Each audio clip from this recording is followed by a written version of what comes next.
Vous voulez encore plus d'informations sur vos mangas favoris comme Boruto ou Dragon Ball? N'hésitez pas à rejoindre mon serveur Discord de Manga News, le lien est dans la description. Et pour ceux qui aiment suivre des animés ou faire du gaming, rejoignez-moi sur Twitch. Salut les KT, j'espère que vous allez bien. On se retrouve pour parler du chapitre 70 de Boruto et on va se concentrer sur les dernières informations.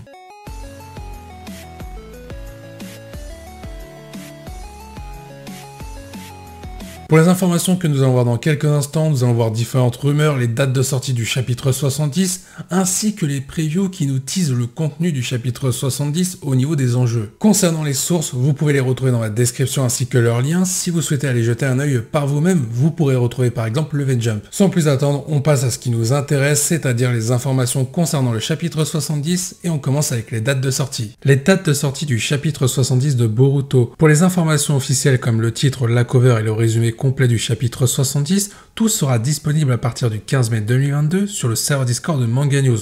Vous pourrez également retrouver les pages du chapitre. Pour ceux qui souhaitent avoir en intégralité le chapitre 70 en version originale, soit japonaise, tout sera disponible le 18 mai 2022 sur le serveur Discord de Manga News. Pour les versions anglaises et espagnoles, le chapitre sera disponible le 19 mai à 17 h sur le site Manga Plus. Enfin, pour ceux qui souhaitent avoir accès au chapitre 70 en version française, il sera disponible le 19 mai à partir de 20 h sur le site Isneo et il sera également disponible sur le serveur Discord de Manga News. Le 20 mai 2022, le chapitre sera aussi disponible sur le site Boruto France. Vous l'aurez compris, nous sommes le 16 mai et les premières informations autour du chapitre 70 sont déjà disponibles depuis hier sur mon serveur Discord. En parlant d'informations, ça tombe bien, il est temps de consulter les différents enjeux du chapitre 70 avec notamment les deux previews, une qui nous avait été laissée à la fin du chapitre 69 et l'autre de la part du V-Jump. Preview du chapitre 70 laissée à la fin du chapitre 69. Il y a un dilemme à la merci de la capacité d'Eda. Quelle est la stratégie que Shikamaru a l'intention d'utiliser? Preview du V-Jump du chapitre 70 de Boruto. Dans quelle direction la nouvelle détermination de Kawaki le mènera-t-elle alors que le conflit s'intensifie? Comment Boruto et ses amis vont-ils réagir face à la menace qui pèse sur Konoha? Ce chapitre 70 va donc s'axer sur deux éléments principaux. D'un côté, la stratégie de Shikamaru face à Eda et de l'autre côté, la détermination de Kawaki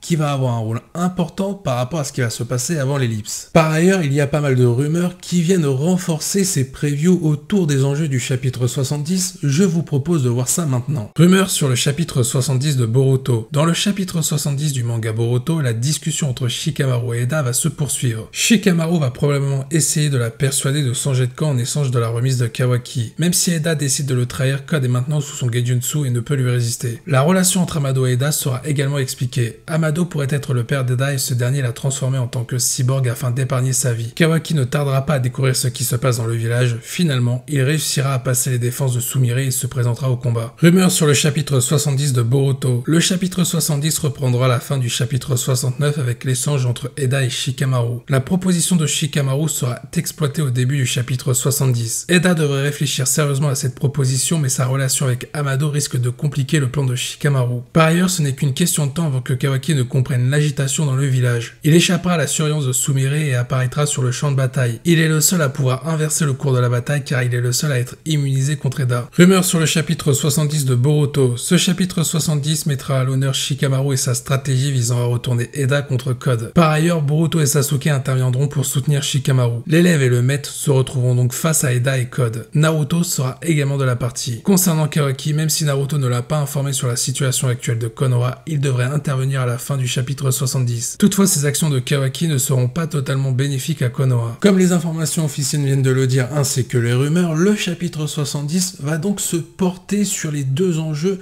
principaux, Shikamaru par rapport à sa stratégie face à Eda et Kawaki par rapport à ses actions qui va peut-être tenter de protéger Naruto en faisant face à Code ou en faisant autre chose. Peut-on s'attendre à un affrontement entre Kawaki et Code le deuxième round après leur premier combat ou tout simplement une trahison de Kawaki par rapport aux actions de Shikamaru à son encontre avec sa stratégie pour tenter de détourner Eda face à Code? On voit ça dans la partie analyse.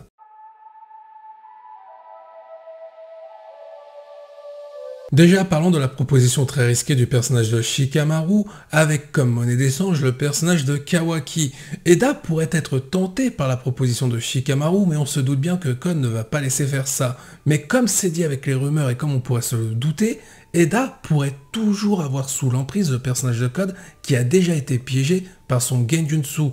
Peut-être qu'Eda est en réalité celle qui maîtrise toute la situation dans les deux camps, du côté des gentils de Konoha et du côté des méchants de Code. Du coup, par rapport au contexte, la décision d'Eda pourrait sceller le sort du monde Shinobi. Mais qu'est-ce qui pourrait faire pencher en termes d'éléments la décision d'Eda pour qu'elle accepte la proposition de Shikamaru ou pas? Déjà, il y a un élément à prendre en compte, le personnage de Damon, le frère d'Eda. Que va-t-il choisir par rapport à la décision d'Eda? Bien entendu, pour l'instant, il n'est pas là, donc il ne sait pas quelle est la situation par rapport à Code, Eda et par rapport à la proposition de Shikamaru.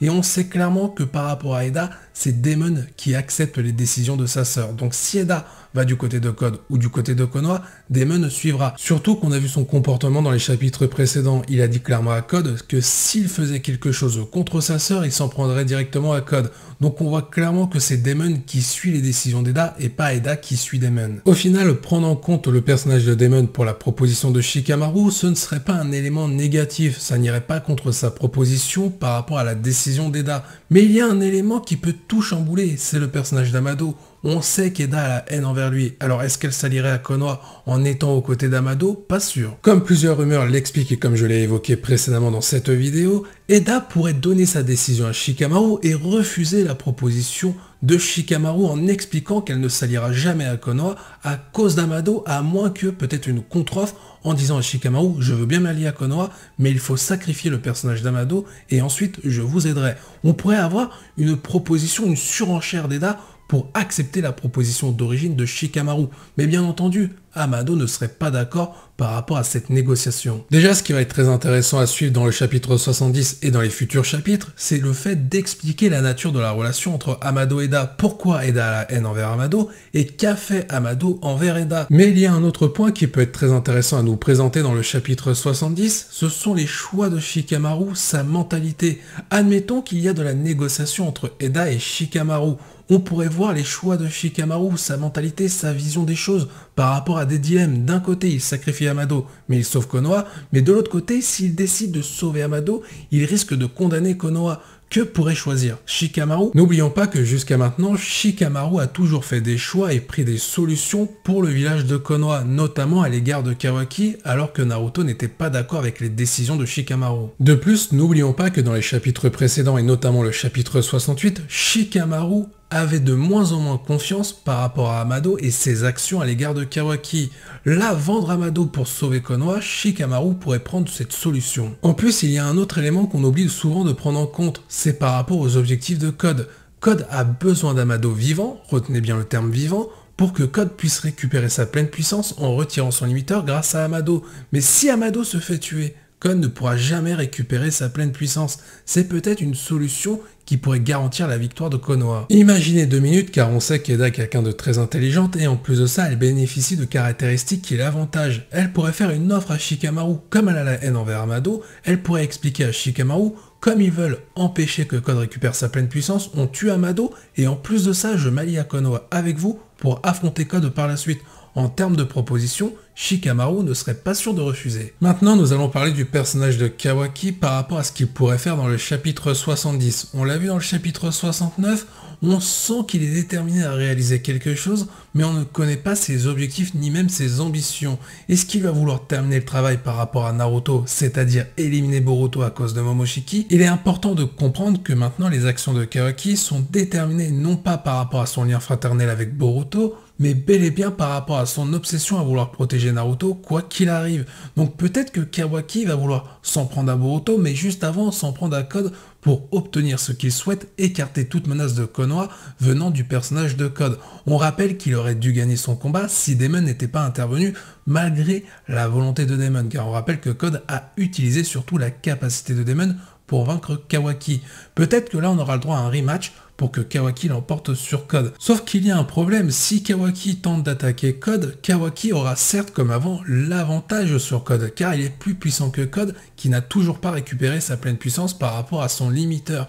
Mais Code a l'avantage d'avoir Damon et on ne sait pas où il se trouve. Code pourrait s'en servir à nouveau comme bouclier pour parer tout type d'attaque et notamment celle de Kawaki. A première vue, cette situation semble tourner à l'avantage de Code, même si Code est plus faible que Kawaki, mais la situation peut vite tourner par rapport à la proposition de Shikamaru. Si Eda accepte d'être du côté de Konoha, elle sera du côté de Kawaki, et si donc Kawaki attaque Code, Code n'aura plus Daemon comme allié parce que Daemon sera du côté d'Eda. N'oublions pas les informations qui nous ont été dévoilées dans le chapitre 69 de la part d'Amado en plus. Il dit que pour que la capacité d'Eda s'arrête, elle doit mourir. Ce qui veut dire qu'elle a toujours sous l'emprise le personnage de Code car elle a déjà utilisé sa technique sur lui il y a quelques chapitres précédents. De plus, Eda a rajouté quelque chose dans le chapitre 69. Elle n'est pas maître de son pouvoir, c'est de façon inconsciente. Ce qui veut dire qu'elle peut réactiver son pouvoir par rapport au personnage de Code si elle est face à lui. Au final, si on regarde bien quelque chose par rapport au scénario, si Kawaki devait affronter un nouveau Code,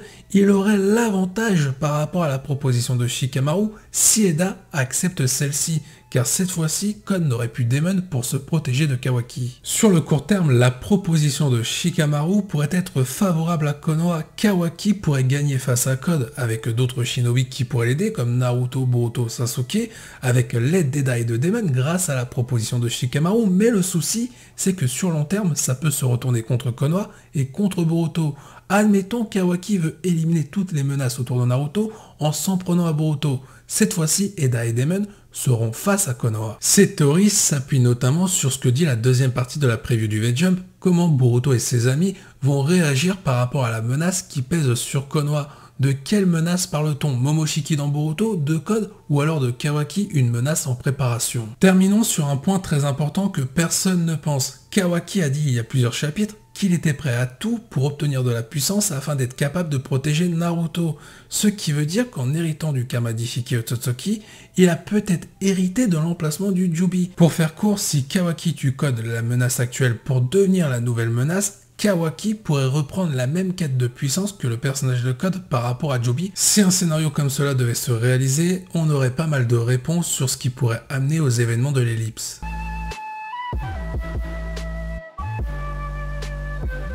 Merci à tous ceux qui ont suivi cette vidéo, je vous dis à la prochaine, portez-vous bien et n'oubliez pas que la volonté du KT soit avec vous.